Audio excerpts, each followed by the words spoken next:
I'm a believer that this team's going to win the national championships. The rivalries, it's up there on top of the list, man. And if we allow them to devalue it, we lose a lot of what makes college football special. Don't let them do it. Don't let them devalue what it means to you. Hey, welcome to JUCK on Bucks. I just realized that you can see the lights reflecting off my face. I'll try to angle my head down. I apologize. My eye was stinging with my contacts. Had to put on the glasses today. I know I look handsome in the glasses. Ladies, relax. Married man here. All three of you. But our man Felix Ojo, 5-star offensive lineman, number 1 offensive lineman in the country, at Ohio State over the weekend, and he tweeted a picture. I found it interesting, the picture that he tweeted. He tweeted a picture from the meeting room, the team meeting room, also the room that Ryan Day does his press conferences in. And the first word that came to my mind was grit. Grit. When you look at Ohio State's team meeting room compared to Georgia's and Auburn's, etc., it looks like the difference from the FCS to the Big Ten. It's just crazy, man. At some point, they're going to knock that puppy down, build a new facility, but I hope that money first goes into the stadium. At any rate, Mark Bowman, who is the number 1 tight end in the country. Mark Bowman idolized Brock Bowers. He's from California, goes to Mater Dei. And a heavy lean towards Georgia for a while now. Texas was in the mix. Surprise commitment to USC came Friday. USC got another one. They lost Xavier Griffin. Now they get Bowman in. So another 5-star. And it's getting pretty wild, man. Whatever they got going on there, it is a loaded class. We're talking top 10 corner, top 3 corner, top 3 offensive tackle, number 1 tight end. They've got 5 dudes out of California who are top 3 at their position overall. And they're just absolutely loading this puppy up. The funniest thing is listening to Oregon and USC go back and forth. These two hate each other. But unlike the Ohio State-Michigan rivalry, it's a little bit funny. Like there's humor to it, at least. It's not just all hate and nastiness. The truth is, USC getting better, I don't know that it hurts us at all. In fact, I think it might even be a better thing that they are pulling some of the high-level talent from Oregon. And yeah, USC will get better, but Oregon will come down a little bit. And all in all, I think it's better for Ohio State. But what's not better for Ohio State is that now Georgia did not get Jackson Cantwell, will not get Mark Bowman, who they viewed as a max deal guy. And that frees up a whole lot of money for them to spend. They're not going to get Xavier Griffin. Looks like he's going to go to Alabama most likely. And that doesn't bode well for Ohio State and Tyler Atkinson. So we'll see. Again, he's not released when he's coming up for his official visit. He's releasing those one at a time. That's really, really special of him. Had a question today, and I thought it was pretty interesting. Kind of set me down a little bit of a spiral on a topic. And the question is, how much has NIL affected Ohio State?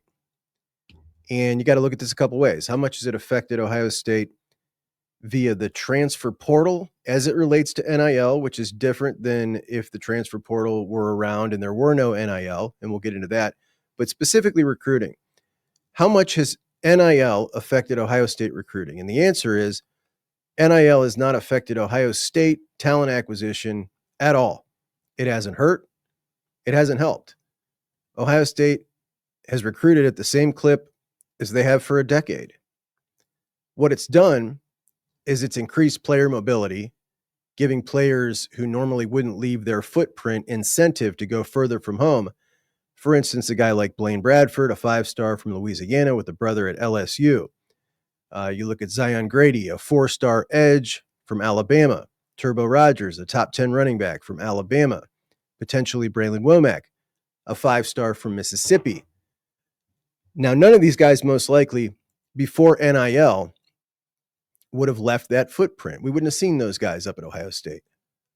What I do find interesting, though, is all of those players I just named, they were getting the same offers from the schools close to home as they were getting from Ohio State. It's not like Ohio State came and outbid them to leave their footprint.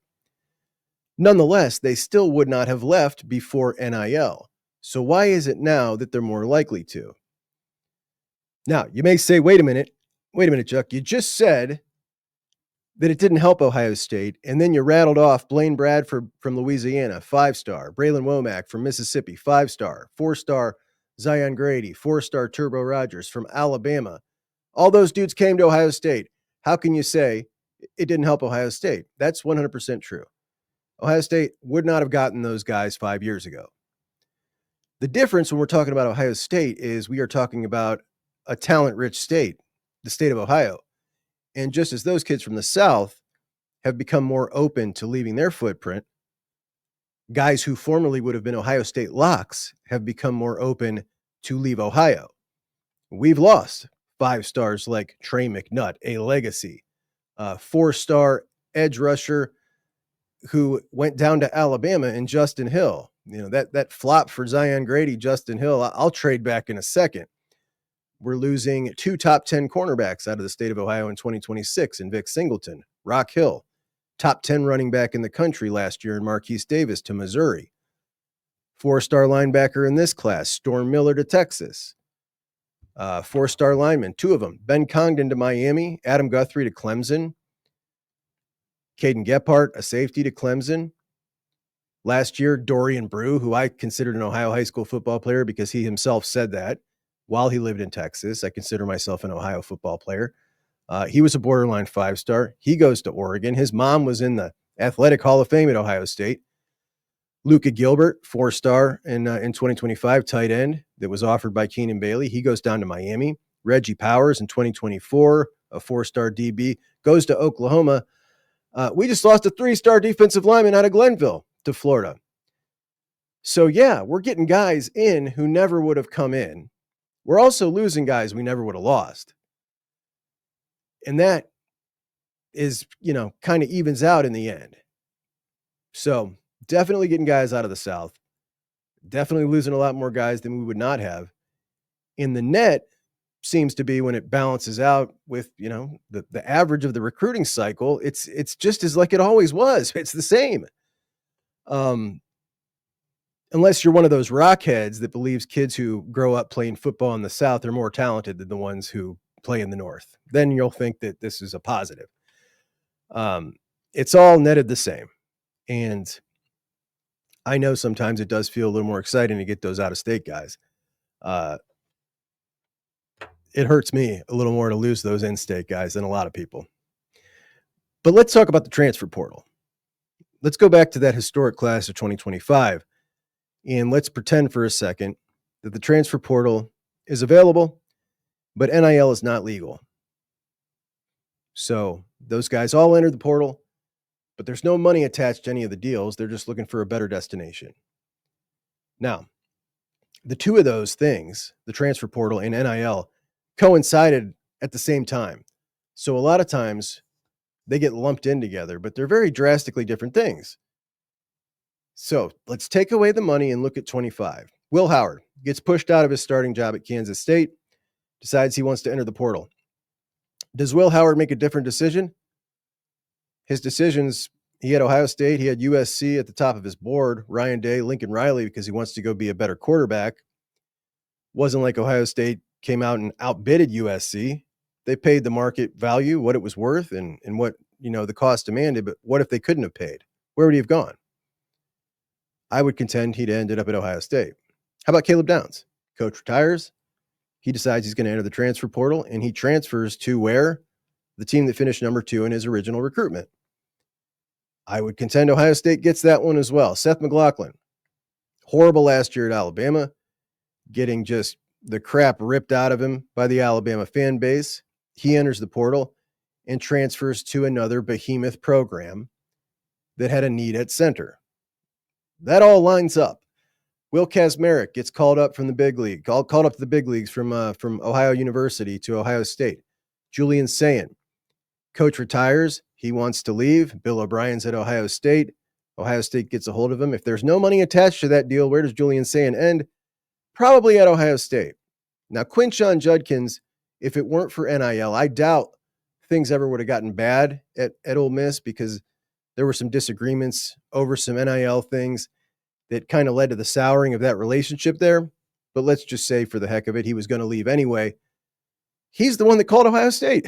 So the entire class of 2025 in the portal, that ridiculous portal class, very likely every single one of those guys, more likely than not, each one of those guys would have ended up at Ohio State in my estimation. And that is with no money attached. Just if it was straight transfers and the portal existed at a different time than NIL. But it does get kind of clustered together, and people kind of talk about it as the same thing. And it's not, it's really two different things.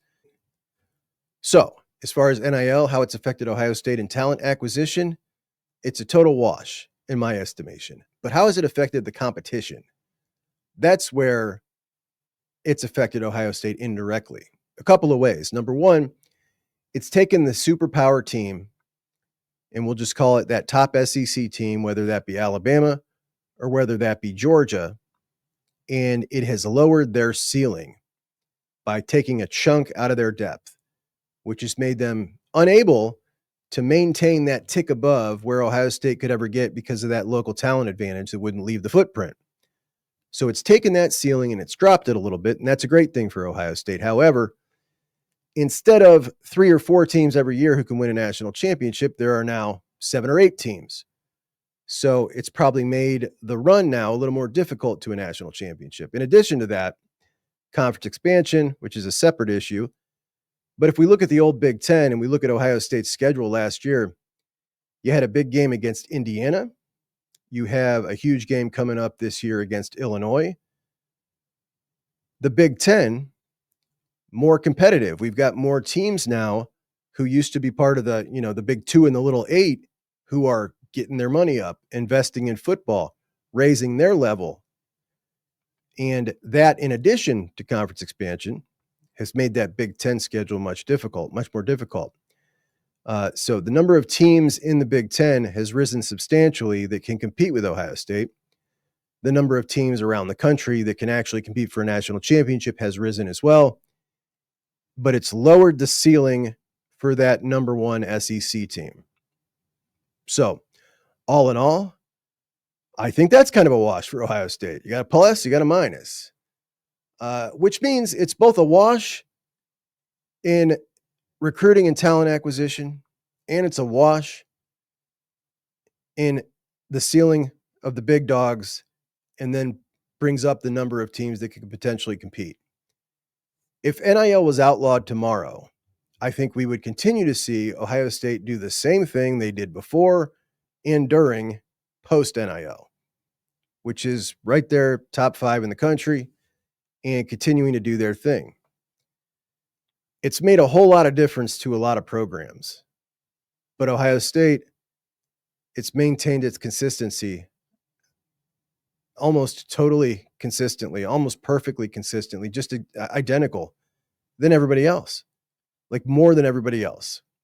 Every single other program I can think of, it has changed something about them for the positive or the negative. In Ohio State, straight on the same. Hey, love that question I got. If anybody else has any questions, we'll do a mailbag next week. So drop the questions in the comments of this video. While you're liking it, hit that like button, hit the subscribe. I appreciate you so much, and I'll talk to you soon. Chuck and Bucks out.